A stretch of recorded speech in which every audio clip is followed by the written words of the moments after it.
ہم سے بڑی بھول چوک ہو گئی، اے اللہ ہمیں بھی معاف کر دے، پچھلی پوری امت کو معاف کر دے۔ اللہ آئندہ کے لیے عزم کرتے ہیں اور آئندہ کے لیے ارادہ کرتے ہیں، اب تک کی تو معافی دے دے اور آئندہ اس کام کو کام بنا کر چلیں گے، کام کے ہر تقاضے پہ لبیک کہیں گے، ہر کام کی ضرورت اور حاجت پہ اپنے آپ کو پیش کریں گے، اپنے مشورے والوں کے آگے رکھیں گے، مشورے والے مشورہ کر کے تقاضے کے جس مد میں ہمیں استعمال کرنا چاہیں ہمیں استعمال کریں، ہم اس کے لیے تیار ہیں۔ اے اللہ تو ہمیں قبول کر لے اور پوری امت کو قبول کر لے، ہم سب کی قیامت تک آنے والی نسلوں کو اس مبارک محنت کے لیے قبول کر لے۔ جہاں دن میں لوگوں میں پھر کر ان کے دلوں میں اللہ کی عظمت اور بڑائی بٹھا کر، حضور صلی اللہ علیہ وسلم کی محبت بٹھا کر، حضور والے اس مبارک محنت کے لیے ان کو نکالنا، وہاں راتوں کی تنہائی میں ہاتھ اٹھا کر پیشانی زمین میں رگڑ کر سجدے کرتے ہوئے، آنسو بہاتے ہوئے، گڑگڑاتے اور سسکتے ہوئے اللہ سے درخواست کرتے ہوئے کہ اللہ یہ سارے انسان آپ کا کنبہ ہے، اپنے کنبے کو اپنے دوزخ سے بچا لیں۔ اے اللہ یہ کنبہ لاکھوں انسان ایمان کے بغیر روزانہ دوزخ کا ایندھن بن رہے ہیں، اے اللہ تجھ سے تیرے کنبے کے لیے بھیک مانگتے ہیں، اے اللہ اپنے کنبے کو دوزخ سے بچا لے۔ اے اللہ سارے انسانوں کے دلوں کے رخ کو اپنی ذات عالی کی طرف پھیر دے، تمام مسلمانوں کو حضور صلی اللہ علیہ وسلم کے مبارک محنت کے لیے کھڑا فرما، ہماری کمی کوتاہیوں سے درگزر فرما، ہم سب کو معاف فرما۔ روزانہ یہ دعا مانگنے کی ضرورت ہے، دن میں محنت کرنا اور راتوں کی تنہائی میں اللہ کے سامنے گڑگڑانا کرنے والی ذات تو اللہ کی ہے۔ اللہ کا ارادہ ہو جائے، ہمارے حاجی صاحب رحمۃ اللہ علیہ فرماتے تھے، اے جان بس اللہ چاہ لے،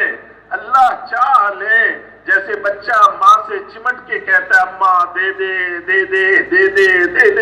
تو ماں آخر کہہ دیتی ہے چل جا لے لے، ایسے ہی ہم سب اللہ سے چمٹے رہیں کہ اللہ کر دے ہدایت کا فیصلہ کر ہی دے، اے اللہ ہدایت کا فیصلہ کر دے، اے اللہ دلوں کے رخ کو پھیر دے، اپنی ذات عالی کی طرف پھیر دے، اپنا تعلق عطا فرما دے، اپنی محبت کی حلاوت سے ہمیں آشنا کر دے، اپنے قرب کے درجات میں ترقی عطا فرما دے۔ اللہ سے چمٹے رہنا، مانگتے رہنا ہماری عادت ہے۔ ایسا فرماتے تھے بس 2-4 دفعہ مانگا پھر چھٹی، ملے نہ ملے کوئی بات نہیں، ایسی بات نہیں ہے، اللہ سے کہتے رہنا۔ آئی صاحب نے سنایا کہ تھانہ بھون حضرت مولانا اشرف علی تھانوی رحمۃ اللہ علیہ کہ یہاں کنویں کا پانی کھارا ہوا کرتا تھا، کروا، اور حضرت جو ہے وہی پانی پیتے تھے اور پانی پیتے ہوئے دعا مانگتے تھے، الحمدللہ الذی جعلہ عذبا فراتا برحمتہ ولم یجعلہ ملحا اجاجا بذنوبنا۔ اے اللہ تیری تعریف ہے کہ تو نے اپنی رحمت سے اس پانی کو ٹھنڈا میٹھا بنایا، حالانکہ کڑوا اور کھارا ہے، اور دعا کہہ رہے ہیں کہ اللہ آپ نے اپنی رحمت سے بنایا، ہمارے گناہوں کی وجہ سے اسے کھارا اور کڑوا نہیں بنایا۔ کھارا کڑوا پانی پیتے ہوئے حضرت مولانا اشرف علی تھانوی رحمۃ اللہ علیہ روزانہ یہ دعا مانگتے تھے پانی پیتے ہوئے، اور اس نیت سے مانگتے تھے کہ اس کی برکت سے اللہ پانی میٹھا کر دیں گے۔ حاجی صاحب رحمۃ اللہ علیہ نے فرمایا کہ 12 سال تک حضرت دعا مانگتے رہے اور 12 سال بعد کنویں کا پانی میٹھا ہو گیا۔ ہم تو 12 دن کے بعد چھٹی کر دیتے ہیں، 12 دن تو کیا 12 سیکنڈ کے بعد ہی چھٹی کر دیتے ہیں۔ اگر امام صاحب نے تھوڑی سی دعا لمبی کر دی تو امام بیچارے کی خیر نہیں، امام صاحب کتنے کام ہوتے ہیں لوگوں کے، ذرا مختصر کیا کریں دعا۔ اللہ سے جی لگانا، حاجی صاحب رحمۃ اللہ علیہ فرماتے تھے بیوی سے بات کریں گے گھنٹوں کرتے رہیں گے پتہ ہی نہیں چلے گا، دوست آ گیا تو دوست سے صبح سے شام باتیں کیے جا رہے ہیں پتہ ہی نہیں چل رہا، ساری رات لگے ہوئے ہیں بچوں سے پیار میں باتیں کیے جا رہے ہیں، لیکن اللہ سے بات کرنے میں ہمارے چند سیکنڈ میں ختم ہو جاتا ہے، ابھی جی نہیں لگا۔ فرمایا کہ حضرت شیخ الحدیث مولانا زکریا صاحب رحمۃ اللہ علیہ تشریف فرما تھے تو ایک صاحب آ گئے بڑے دنیا والے. حاجی صاحب نے کہا کہ میں بھاگا بھاگا گیا. میں نے کہا جی آپ بیٹھے, میں شیخ کو دیکھتا ہوں. شیخ سے ملنے آئے تھے. شیخ اپنا مشغول تھے, اللہ سے لو لگائے بیٹھے تھے. تو جب حضرت حاجی صاحب پہنچے تو پہنچتے ہی جو ہے بیٹھ گئے ادب سے کہ شیخ متوجہ ہو جائیں گے. تھوڑی دیر میں شیخ کو محسوس ہوا کہ کوئی بیٹھا ہے. تو جب دیکھا تو عبدالوہاب صاحب تھے. تو جو ہے عبدالوہاب صاحب فوراً جب دیکھا کہ شیخ دیکھ رہے ہیں, کہنے لگی جی وہ صاحب آئے ہیں آپ سے ملنے کے لیے, تو اگر آپ جو ہے. تو شیخ نے ایسی ناراضگی کا اظہار کر کے کہا تیری کی انوارات کی بارش ہو رہی تھی, کیا بیچ میں مخل ہو گیا؟ انوارات کی بارش ہو رہی تھی. حاجی صاحب کہتے مجھے آج تک یاد کہ جب اللہ سے آدمی کا جی لگ جاتا ہے, اللہ سے باتیں کرنے میں مشغول ہوتا ہے, تو پھر اللہ سے باتیں کرنے کے جو مزے ہیں, انوارات ہیں, وہ بھی یہی لوگ جانتے ہیں جس کا اللہ سے جی لگ جائے. پھر گھنٹوں اللہ سے باتیں کر رہے ہوں گے, مزے ہی آ رہے ہیں, مزے آ رہے ہیں اللہ سے باتیں کرنے میں چپکے چپکے. اسی لیے کیا کہا ہے مناجات. مناجات کسے کہتے ہیں؟ سرگوشی. اللہ سے چپکے چپکے باتیں کریں گے نا انشاءاللہ. رب شب درمیان, رب مہربان, یہ رات ہمارے بیچ میں ہے, اللہ سے پچھلے کی معافی مانگیں اور یہ نیت کریں کہ ہم اس کام کو اپنا کام بنائیں گے, اس کام کو اپنا کام بنائیں گے. مولانا نے اپنی تمام تکالیف کے باوجود, مولانا شیخ کے, مولانا کے استاد ہیں, مولانا کے شیخ ہیں زکریا صاحب, مولانا زکریا صاحب, تو اس لیے میں نے یہ ذکر بھی کیا. مولانا اپنی تمام معذوری, تکلیف, بیماری کے باوجود صرف آپ لوگوں کی محبت میں یہاں چلے آئے. آپ لوگوں کی محبت میں یہاں آئے کہ ہمارا یہ مجمع کراچی کا ہر وقت, چونکہ مولانا کا بچپن کراچی میں گزرا, بچپن کراچی میں گزرا, اور مولانا نے یہاں سے کراچی سے حاجی عبدالوہاب صاحب نے مولانا کو اٹھایا اسکول سے اور جا کر مدرسے میں داخل کیا. کراچی سے اٹھا کر لے کے گئے. اور حاجی صاحب نے سنایا کہ جب میں اسٹیشن پہ پہنچا اور اس کو میں نے احسان سے کہا تھا کہ تو آ جانا گاڑی اتنے بجے, تو احسان جو ہے وہ پہنچا نہیں. اب میں بار بار دروازے کی طرف دیکھ رہا ہوں. پھر میں نے دل میں کہا کہ میرے بچے کو شاید میں اپنی بات سمجھا نہیں سکا. تو جب گاڑی چھوٹنے لگی تو دیکھا احسان دوڑا چلا آ رہا, کانپتے کانپتے, سانس اس کا زور زور سے. تو جب آیا میں نے کہا احسان کہاں رہ گیا تھا؟ تو احسان صاحب نے کہا کہ جی وہ میں نے سوچا کہ میں مدرسے جا رہا ہوں دین پڑھنے کے لیے, بال میرے انگریزی ہیں اسکول والے, تو یہ بال لے کے میں مدرسے جاؤں, اس لیے میں نائی کے پاس چلا گیا تھا بال کٹوانے کے لیے. حاجی صاحب خوش ہو گئے کہ لو ہمارے بچے نے ابتدا یہاں سے کر دی. اس لیے حاجی صاحب فرماتے تھے کہ ہمارا پہلا بچہ ہے جس کو ہم نے تبلیغ کے اس پر مدرسے پڑھایا اور عالم بنایا. اس لیے حاجی صاحب کو بھی یہی ہوتا تھا. جب حاجی صاحب نے بچپن سے پرورش کی, بچپن سے بیٹے کی طرح, حاجی صاحب کی اپنی اولاد تو تھی نہیں, اگر دنیا میں کوئی تھی تو ایک تھے مولانا احسان صاحب. اس لیے وہی حاجی صاحب والی وہی بے چینی, وہی درد, وہ غم کہ وہاں رائبنڈ رہتے تو پریشان رہتے, کیونکہ میں کراچی اجتماع میں نہیں گیا, اس لیے کراچی اجتماع میں آ گئے یہاں پہ آپ لوگوں کے پاس. بولنا چاہتے تھے یہ باتیں آپ لوگوں سے, لیکن آپ لوگوں کو دیکھ کر ان کی طبیعت میں بشاشت ابھی آ گئی. اب اگر آپ لوگ سارے یہ نیت کر لیں تو ان کی صحت بھی اچھی ہو جائے گی انشاءاللہ, اور خوشی بھی ہوگی. اللہ والے کو خوش کرنا یہ اللہ کی رضامندی کو لینے کا بہت بڑا ذریعہ ہے.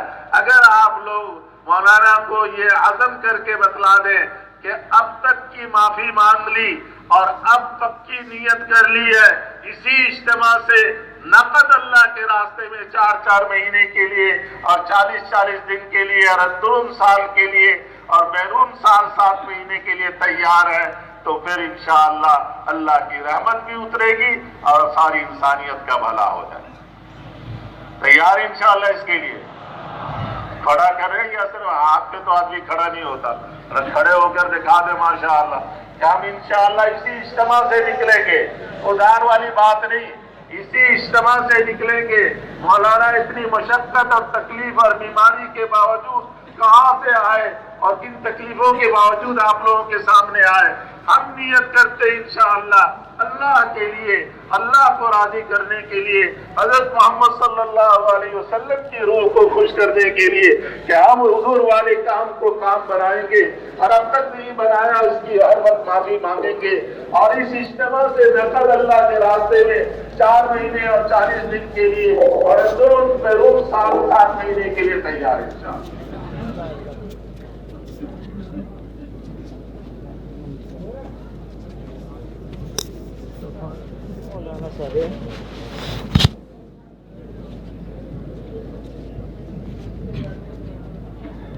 تشریف رکھیں جی, آپ حضرات تشریف رکھیں, بیٹھ جائیں.